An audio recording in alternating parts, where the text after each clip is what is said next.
জাতীয় পার্টি জামাত ইসলাম এদের ভিতর থেকে যারা বেনামাজি তারা সবাই যাবে কোথায়? জাহান্নামে। 2 নম্বর গরিবের মাল খাওয়া পার্টি, অন্যের মাল খাওয়া পার্টি, এরাও কিয়ামতের দিন যাবে কোথায়? 3 নম্বর দিন কায়েমের বিরোধী শক্তি। যত বড় পাগড়িওয়ালা হও, যত বড় দাড়িওয়ালা টুপিওয়ালা হও না কেন, পাগড়ি আর টুপিটা বড় পরিচয় নয়। বড় পরিচয় আমি দিন কায়েমের পক্ষে না বিপক্ষে।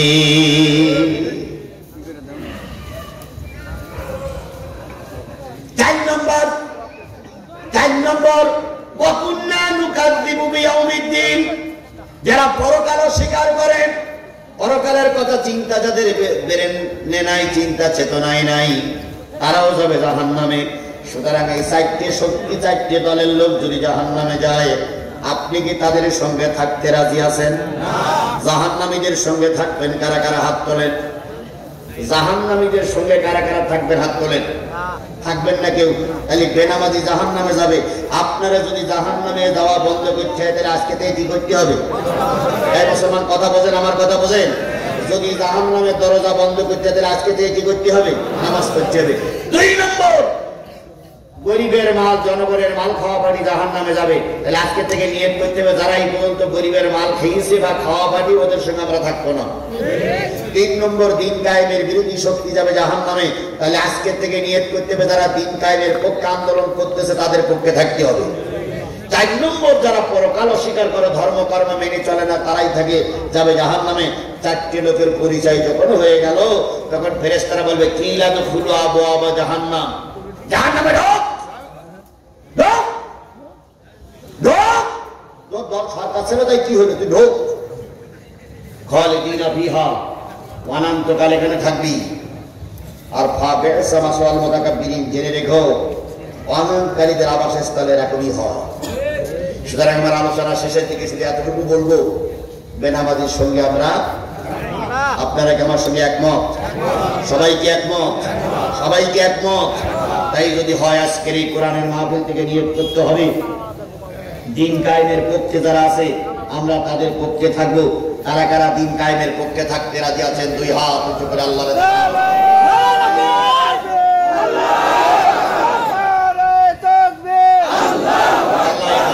তুমি কবুল করে নাও। তুমি কবুল করে নাও। আল্লাহ হাতগুলোরে তুমি কবুল করে নাও। আমার ভাইরা, আগামী 20 তারিখ 20শে অক্টোবর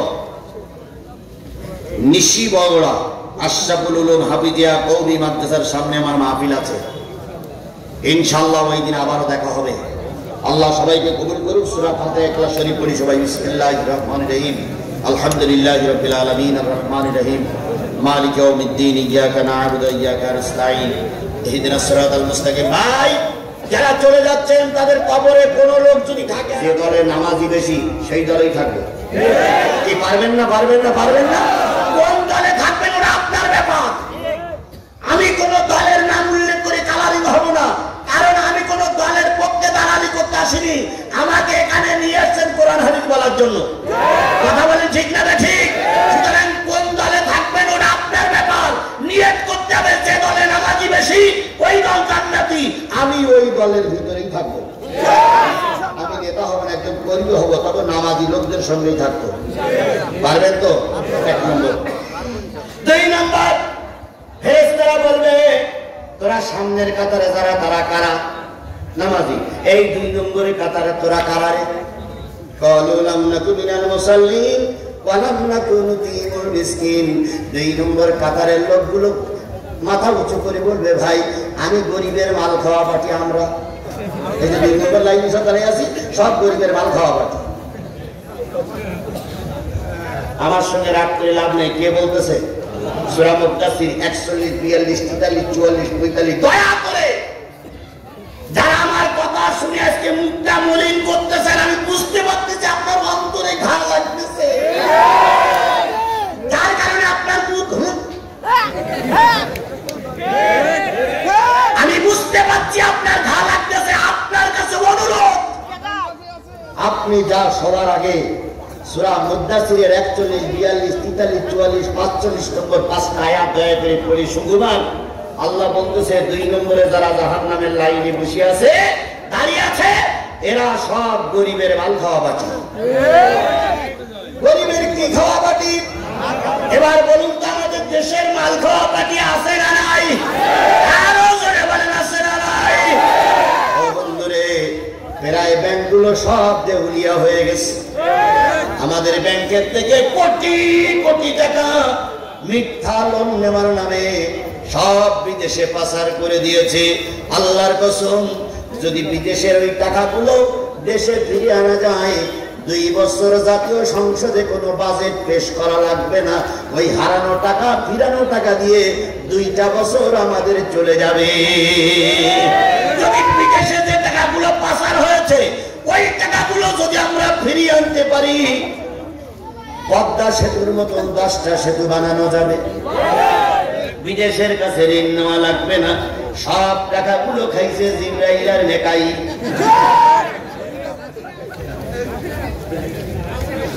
এখন কথা বলো, এখন বলো টুক করে ফিরে আসবো? আসো বন্ধু, জনগণ লাঠির মাথায় তেল মাখাই মাখাই আপনারে খুঁজতেছে।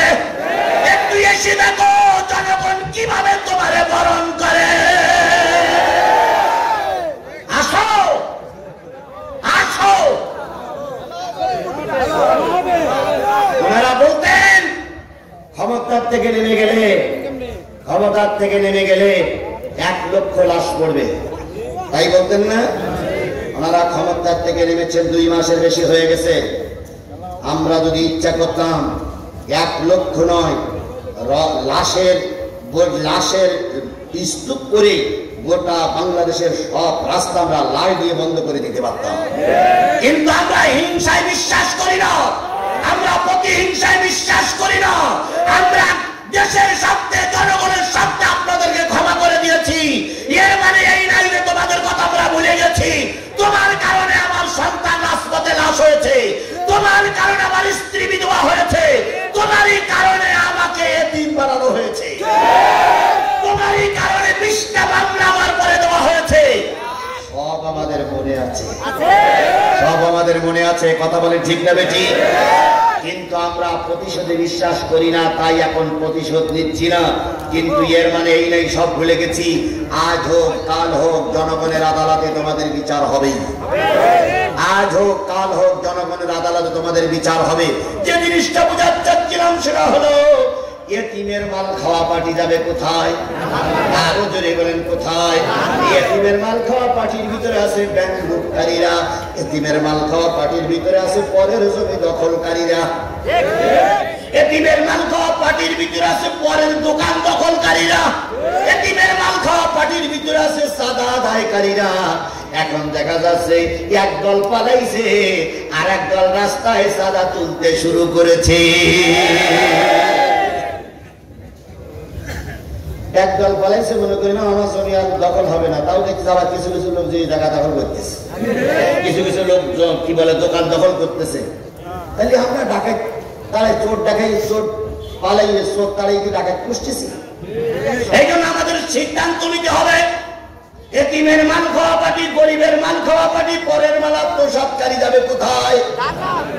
আবু বকরের জামানা, ভালো করে শোনেন, আবু বকরের জামানা। আবু বকর এখনো মুসলমানদের খলিফা হন নাই। আবু বকরের বাড়ির পাশে ছিল এক ইহুদির বাড়ি। কার বাড়ি? এই জাতিব বেলকুচির মুসলমানেরা বলুন তো, আবু বকরের বাড়ির পাশে ছিল কার বাড়ি? ইহুদির বাড়ি। ইহুদি আমাদের বন্ধু না শত্রু? জোরে বলেন, ইহুদি আমাদের বন্ধু না শত্রু? ওই ইহুদির পুরুষ লোকটা মারা গেছে, আছে শুধু নারী লোকটি, আর আছে তার একটা কন্যা সন্তান। ওই মহিলা যখন রোগে আক্রান্ত, রোগ শয্যায় শায়িত, তখন ওই মহিলা মেয়েটারে বলতেছে, মারে তোর বাবা নাই, আমিও তো কয়েকদিন পরে মরে যাব, এখন আমি চাই তোর একজন রাহাবার হিসেবে তোর তার কাছে দিয়ে যাই। ছোট্ট মেয়েটি বলতেছে, আম্মু তুমি আমারে কার কাছে রেখে যাবে? মা তখন বলতেছে, আমাদের বাড়ির পাশে ওহাবার ছেলে আবু বকর আছে, ওরে ডেকে নিয়ে এসো। মেয়ে তখন বলতেছে, মা ওই আবু বকর কিন্তু মুসলমান। এবার মেয়ের মা বলতেছে, মারে মুসলমান একমাত্র পারবে অমুসলিমদের হক আদায় করতে। আজকে দেখুন গোটা দেশে কি হচ্ছে, পূজা হচ্ছে, কি হচ্ছে, পূজা হচ্ছে। পূজা মণ্ডপে পাহারা দিচ্ছে আমাদেরই ছেলেরা, যদিও সেটা শিরকি কাজ, আমাদের ছেলেদের সেখানে যাওয়া উচিত নয়, তারপরে যাচ্ছে কেন আমরা কি বুঝি না? আমাদের কিছু কিছু লোক ফতোয়া দিচ্ছে হিন্দুদের পুজো মণ্ডপে পাহারা দিয়ে আবার বাহাবা করছে। ওরে বাবা, জানি ওরা মুশরিকদের কাজ, ওখানে মুসলমানদের কোন সম্পর্ক থাকা উচিত নয়, এটা আমরা জানি, এটা আমাদের নেতারাও জানে। তারপরে পাঠাচ্ছি কেন? পাঠাচ্ছি এই কারণে আওয়ামী লীগের কাছে পুলিশগুলো ছিল, সেগুলো এখনো যোগ দেয়নি কাজে। রাস্তাঘাটে আগে পুলিশ পাওয়া যেত, এখন আর পুলিশ পাওয়া যায় না, পুলিশরা এখন ভয় পায়। তাহলে পুলিশ না থাকলে ওদের উপর আক্রমণ হলে ওদের দেখবে কি? আল্লাহ রাসূল বলেছেন মুসলিম অধ্যুষিত অঞ্চলে যদি কোন অমুসলিমের উপর আক্রমণ হয়, আমি কিয়ামতের দিন অমুসলিমদের পক্ষ নিয়ে মুসলমানদের বিরুদ্ধে আল্লাহর কাছে নালিশ করব। এই হাদিসটা কি আলেমেরা ভুলে গেছে? এই হাদিসটা কি কওমি হুজুররা ভুলে গেলেন? এই হাদিসটা কি তাবলীগের হুজুররা ভুলে গেলেন? তাহলে আপনারা কেন বিষাদগার করতেছেন? ওরা শিরকি কারবারের, আমরাও জানি, জাতি জানে। তাহলে সেখানে আমাদের পাহারা শুধু এই কারণে যাতে করে তাদের উপরে কোনো আক্রমণ না হয়, তারা যেন শান্তি শৃঙ্খলার সহিত তাদের পূজা পার্বণ পালন করতে পারে, এজন্য আমরা তাদের পাশে আছি। কারণ আমরা হিন্দু মুসলিম ভাই ভাই। গত 10 তারিখের থেকে অনেক বক্তার আলোচনা বন্ধ হয়ে গেছে শুধু পুজো মণ্ডপ আর মাহফিল এক জায়গা হওয়ার কারণে। বক্তাদেরকে পুলিশ বলতেছে যে হুজুর আপনি মাহফিল করবেন 50,000 লোক হবে, আর ওরা পুজো করবে, একই সঙ্গে যদি গান আর আওয়াজ বাজে হয়তো কিছু বিশৃঙ্খল মানুষ দিয়ে ওদের পুজো মণ্ডপ ভেঙে দিতে পারে, তাতে করে দোষটা মুসলমানদের উপরে আসবে, আমাদের দেশের ঐতিহ্য নষ্ট হবে। এই জন্য মাহফিলটা পরে করুন। গত 10 তারিখ আমার মাহফিল ছিল কি বলে গোবিন্দগঞ্জ রাজাবিরাট হাই স্কুল মাঠে, আমি একদিন, আমির হামজা একদিন, 2 দিনের মাহফিল বন্ধ হয়ে গেল। আমরা সাধুবাদ জানাইছি, কারণ তারা আমাদের ভাই, তাদের ধর্মীয় কাজে আমরা বাধা দেব না। এতিমের মাল শুধুমাত্র রক্ষা করতে পারে আলেমেরা, কি বলে ইসলামী আন্দোলনের নেতা কর্মীরা। আপনার এখানে যদি কোনো হিন্দু ভাই থাকেন, আপনি স্পষ্ট করে আমার নামে একটা চিঠি লিখুন যে কোন বাংলাদেশ জামাত ইসলামী, হেফাজত ইসলামী শাসনতন্ত্র আন্দোলনের কোন নেতা কর্মী আপনার জায়গা দখল করেছে, যদি আপনি বিচার দেন আমরা বিচার করতে পারবো। কিন্তু আমরা জোর করে বলতে পারি আপনাদের জায়গা কোনো হুজুররা দখল করিনি, আপনাদের যারা নাসিয়ে মাথায় তুলেছিল তারাই আপনাদের তারাই দিয়ে জায়গা দখল করেছে। আর সেজে কারা আমরা জানি, কিন্তু বলবো না। এমনিতেই দেখতেছেন না 2 একজনের মুখ কালো হয়ে যাচ্ছে, আর যদি ডাইরেক্ট ওই নাম বলি তাহলে আমার হয়তো আর বাড়ি যায়। আমি বুঝি কার কলিজায় ঘায়ে লাগতেছে। তোমাদের এই ষড়যন্ত্রের কারণে বড়ার মাঠের মাহফিলটা বন্ধ হয়েছিল, করে হিন্দু বন্ধ করে নেই, মুসলমানের বাচ্চা বন্ধ করে। আমি সব জানি, আমি একবার ওই ভারত থেকে আসিনি, আমি মায়ানমার থেকে পাসপোর্ট করে আসিনি, আমি এদেশের নাগরিক। বুড়ি মেয়ে কি বলতেছে আবু বকরের দেখো, মেয়েটি বলতেছে মা আবু বকর বলো মুসলমান, ইহুদি নারী বলতেছে মুসলমানরাই তোমার হক আদায় করতে পারবে, কোন মুসলিমরা পারবে না। ওই ছোট্ট মেয়েটি আবু বকরকে ডেকে দিতে বলতেছে আবু বকর আমার মা তোমাকে ডেকেছে। আবু বকর চলে গেলেন। ওই বৃদ্ধা নারী যিনি মৃত্যু শয্যায় শায়িত, তিনি আবু বকরের কাছে বললেন আবু বকর আমি মৃত্যুবরণ করতে যাচ্ছি, হয়তো মৃত্যুবরণ করবো, আমার ছেলে নাই, আমার স্বামী নাই, আমার একটা মাত্র মেয়েকে তোমার হাতে তুলে দিয়ে গেলাম। আবু বকর তোমার মেয়ে আয়েশা, তোমার মেয়ে উম্মে রুমান, এদেরকে তুমি, তোমার মেয়ে যারা আছে আসমা আছে আয়েশা আছে, এদেরকে তুমি যে কায়দায় দেখবে আমার মেয়েটা তুমি সেই কায়দায় দেখো।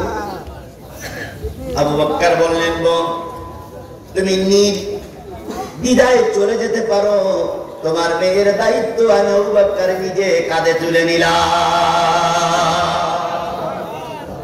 আমার আলোচনার বিষয় হলো 2 নম্বর কাতারে যারা দাঁড়িয়ে আছে তারা কোন পার্টি? হ্যাঁ, গরিবের মাল খাওয়া পার্টি, অন্যায় ভাবে মাল খাওয়া পার্টি। সে কারা সেটা আপনারা বুঝে নেন। আল্লাহ নবীর সাহাবী আবু বকর নেতার দায়িত্ব নিলেন। 2 দিন 3 দিন 4 দিন পরে মা মারা গেল। ওই মেয়েটির এবার দায়িত্ব নিলেন আবু বকর সিদ্দিক রাদিয়াল্লাহু তাআলা আনহু। আবু বকর প্রতিদিন ফজরের নামাজ পড়ে মেয়েটার বাড়ি যায়, মেয়েটারে ঘুম থেকে জাগায়, প্রয়োজনীয় কাজ সেরে ছাগলের দুধগুলো দহন করে মেয়েটার কাছে দিয়ে আসে, আর বলে মা তুমি এটা খেয়ে নাও, আমি দুপুরের পরে আবার আসবো। রাতের সময় এসে ওরে খাওয়ায় ঘুম পড়াই দিয়ে চলে যায়। এভাবে করতে করতে 6 মাস চলে গেছে। একটু বছরে আল্লাহ নবী দুনিয়ার থেকে বিদায় হয়ে গেছে। আবু বকর মদিনার খলিফা। আবু বকর মদিনার খলিফা। এই মুসলমান আমাদের কথা বলেন, আবু বকর মদিনার খলিফা। আবু বকর সিদ্দিক রাদিয়াল্লাহু তাআলা শপথ নিলেন। নবীজি 2 দিন 2.5 দিন দুনিয়ার পরে ছিলেন। শপথ নেবার পরে হযরত ওমর হলেন স্বরাষ্ট্র মন্ত্রী। সকালবেলা ফজরের নামাজের পরে আবু বকর যখন ওই মেয়েটার খেদমতে যাচ্ছিলেন, ওমর বললেন মুসলমানদের খলিফা এখন যাওয়া যাবে না, 2 দিন 2.5 দিনের কাজ পড়ে আছে, কাজগুলো সংশোধন করুন। এভাবে করতে করতে দুপুর হয়ে গেল, কখন জানি সন্ধ্যা হয়ে গেল। দুপুরের পর আবু বকর একটু ছুটি পাইলেন।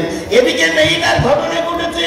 প্রতিদিন সকালবেলা আবু বকর ডাকে, আজকে আবু বকর ডাকতেছে না। মেয়েটার বাইরের দিক থেকে দরজা বন্ধ। ওই মেয়েটার পায়খানা লেগেছে, পেশাব লেগেছে। পায়খানা পেশাব ঘরের ভিতরে করেছে। করার পরে আবু বকর যখন আসতেছে না, ওই মেয়েটি তখন আস্তে করে বিছানার কাছে আবার শুয়ে পড়েছে।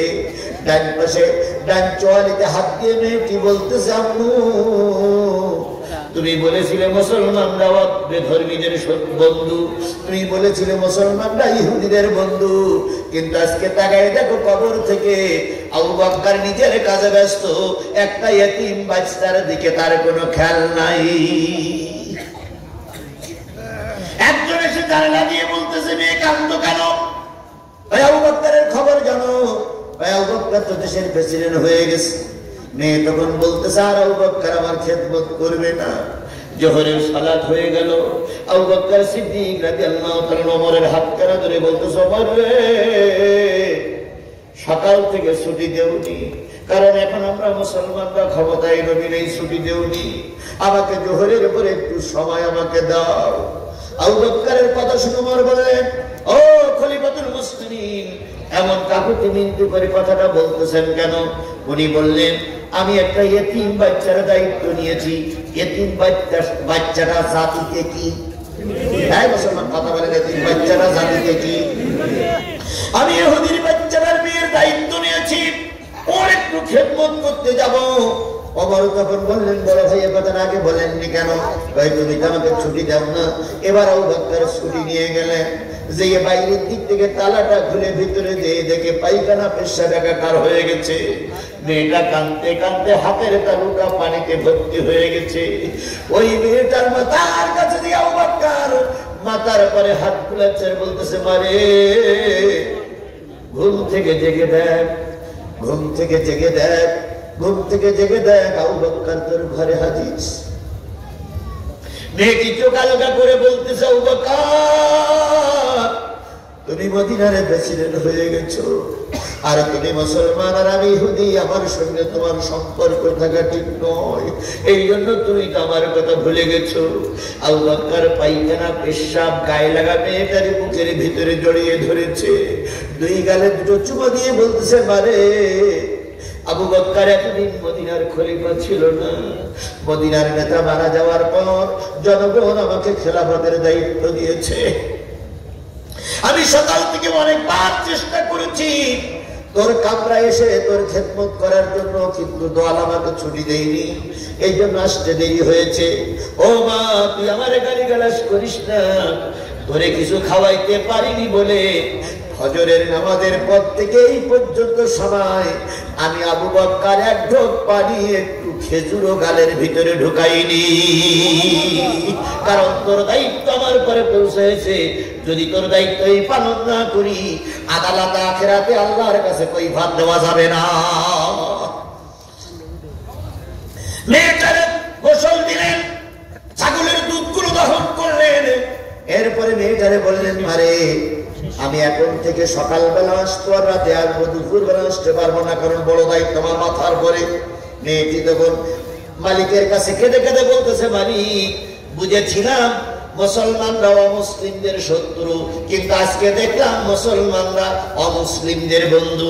আজকে অনেক হিন্দু কি বলে পূজা মণ্ডপ থেকে আওয়াজ উঠতেছে, আমরা বাংলাদেশ জামাত ইসলামীকে এতদিন ভুল বুঝেছিলাম, আজকে বুঝতেছি আমাদের একমাত্র পাশে থাকার বন্ধু বাংলাদেশ জামাত ইসলামী আর ইসলামী ছাত্র শিবির। পত্রিকা খোলে দেখেন তারা কি প্রশংসায় পঞ্চমুখ। আমি আর মাঝে মাঝে বলি, প্রশংসা মুখী মুখী না অন্তরে তা আল্লাহ ভালো জানে। এখন যাই হোক, প্রশংসা তো আসতেছে, তাহলে আমরা তাদের পাশে দাঁড়িয়েছি তাদের থেকে স্বার্থ নেওয়ার জন্য নয়, তাদের ধর্মের কাছে যেন কোনো বাধা না হয়। সুতরাং এতিমদের মাথায় হাত বুলাতে হবে, এতিমদের সহযোগিতা করতে হবে, তবে ঈমান বিক্রি করে দিয়ে নয়।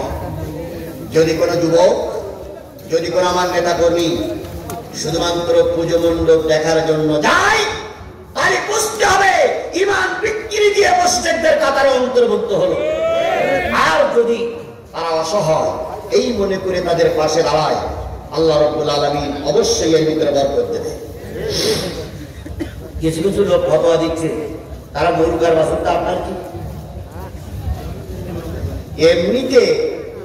এমনিতে ডক্টর ইউনূস ক্ষমতা আসার পর থেকে ভারত আমাদের বন্ধু হয়েছে না শত্রু হয়েছে? জোরে বলেন, বন্ধু হয়েছে না শত্রু হয়েছে? আর এই সঙ্গে বাংলাদেশের কিন্তু ওই ভারতের রক্তে জন্ম দেওয়া কিছু জাত আছে, এরা সব ভারতের রক্তে জন্ম, এরাও কিন্তু ওদের সঙ্গে সুর মিলেই এই মুহূর্তে যদি ওদের উপরে কোনো আক্রমণ হয়, আমরা প্রতি পুজোর সময় দেখেছি এ মণ্ডপের মাথা নেই, দেখি না প্রতি পুজোর সময় দেখেছি এ মণ্ডপে মাথা নেই। এ মণ্ডপের পরে কোরআন শরীফ রেখেছে, তারপরে এ মণ্ডপের ক্ষতি করেছে, এরকম প্রতি পূজা পার্বণে দেখি না। আমি দোয়া করতেছি 2-3 দিন বোধহয় হয়ে গেছে, আর কদিন বাকি আছে। আল্লাহ এই একটা দিনই যেন কোন দেবতার মাথা যেন উড়িয়ে না যায়। আমরা দোয়া করি আল্লাহর একদিন বাকি আছে, একদিনে যেন কোন ভগবানের মাথা উড়িয়ে না যায়। তাহলে আমরা এবার দেখাতে পারবো যে তৎকালীন সময় নির্বাচিত সরকার ছিল, এখন নির্বাচিত সরকার নেই, কিন্তু আমাদের দেশে পুজো পার্বণ ধর্মীয় কাজ করতে কোনো বাধা হয়নি। এটা আমরা জাতির সামনে দেখাতে পারবো। সুতরাং এতিম অসহায়ের মাল যারা খাবে তারা যাবে কোথায়? 2 নম্বর। 3 নম্বর, ওয়াকুন্না নাখুদু মাআল খায়দিন।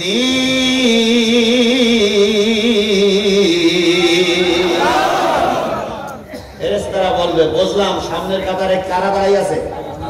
হ্যাঁ মুসলমান কথা বলেন, সামনের কাতারে কারা দাঁড়িয়ে আছে?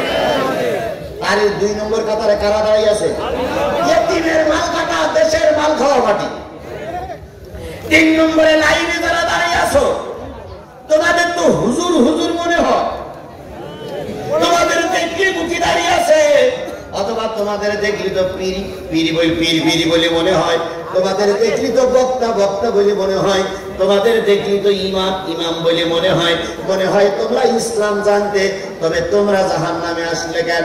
ওরা তখন বলবে, ফেরেশতা আমরা জাহান্নামে এসেছি, আমরা নামাজ পড়তাম, রোজা করতাম, হজ করতাম, বহুত মাহফিলে যেয়ে কোরআনের দাওয়াত দিতাম, কিন্তু দিন কায়েমের পক্ষে আমরা ছিলাম না।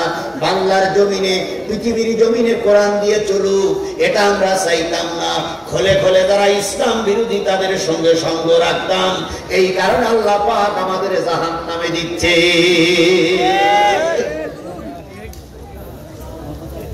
এবার টুপিওয়ালারা শোনো, পীর মুরিদিরা শোনো, মসজিদের ইমামেরা শোনো, মঞ্চের বড় বড় বক্তারা শোনো, দিন কায়েমের বিপক্ষে যারা থাকবে তারা যাবে কোথায়?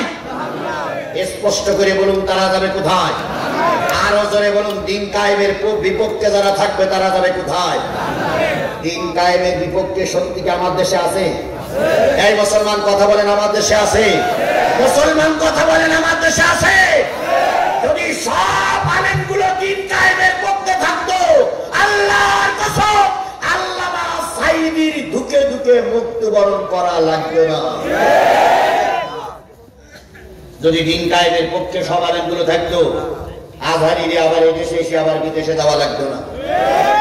আজহারী বিদেশে থাকবে 2 দিন, দেশে থাকবে 363 দিন। 363 দিন আজহারী থাকবে দেশে, আর 2 দিন থাকবে। অথচ 365 দিনের 2 দিন থাকতেছে দেশে, আর 63 দিন থাকতে হচ্ছে বিদেশে, শুধুমাত্র আমাদের দেশের একদল আলেমদের ষড়যন্ত্র করার কারণে। কত বড় উদারমনের মানুষ তিনি! এসে বিভিন্ন ঘরানার আলেমদেরকে দাওয়াত করলেন, ঘরানার আলেমদেরকে দাওয়াত করে তাদেরকে মেজবান করলেন, খাওয়ালেন। সেখানে কিছু সুন্নিপন্থী আলেমরা গেছিল। সুন্নিপন্থী আলেমরা সেখানে যাওয়ার পরে সুন্নিদের নেতারা ফতোয়া দিল, যারা আজহারীর সঙ্গে কোলাকুলি করি যাও, আর যারা আজহারীর বাড়ি খেয়ে যাও, তাদের প্রত্যেকের ঈমান নষ্ট হয়ে গেছে। নাউজুবিল্লাহ বলা সহজ, কাজটা কত কঠিন হিসাব করে দেখুন। ইহুদির বাড়ি খাইলে ঈমান নষ্ট হয় না, খ্রিস্টানের বাড়ি খাইলে ঈমান নষ্ট হয় না।